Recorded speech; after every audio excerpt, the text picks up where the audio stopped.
एक युवक पुलिस की नौकरी के लिए इंटरव्यू देने गया। पुलिस ऑफिसर ने उससे पूछा कि अगर सेब का दाम 150 रुपये किलो है तो 100 ग्राम सेब कितने के आएंगे। युवक की गणित कमज़ोर थी मगर चतुराई भरपूर थी। बोला, साहब, अगर 100 ग्राम सेब के मुझे पैसे देने पड़े तो फिर पुलिस के सिपाही की नौकरी किस काम की। अफसर बोला, चलो मान लेते हैं, लेकिन अगर तुम्हारी पत्नी बाजार जाए तो 150 रुपये प्रति किलो के रेट से 100 ग्राम सेब उसे कितने का पड़ेगा। युवक बोला, अरे साहब, उसकी क्या बात करते हैं, अपनी पत्नी को मैं आपसे ज़्यादा जानता हूँ। 100 ग्राम सेब लेना है तो वो 100 ग्राम सेब का ही रेट पूछेगी, पक्का मुझे मालूम है। अफसर बोला, अच्छा चल, ये भी माना, मगर अगर तेरा भाई यही लेने बाजार जाए तो।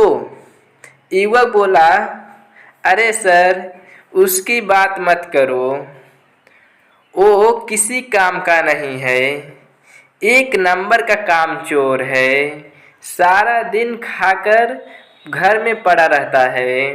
अफसर ने हार नहीं मानी और बोला, अगर तुम्हारा बाप सेब लेने जाए तो इस रेट के हिसाब से 100 ग्राम सेब का दाम क्या होगा।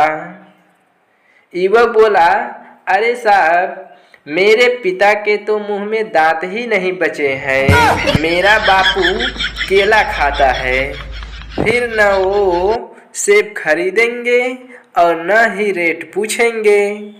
अफसर भी बड़ा ढीठ था, फिर पूछ बैठा, अगर मजबूरी में घर पर कोई न हो और तुम्हारी बहन सेब खरीदने बाजार जाए तो। युवक बोला, सर, मैंने उसकी शादी 5 साल पहले ही कर दी है, अब वो जाने और बहनोई जाने, उनकी इच्छा, सेब खरीदे, लीची खरीदे, संतरा खरीदे, आम खरीदे, मुझे उससे क्या।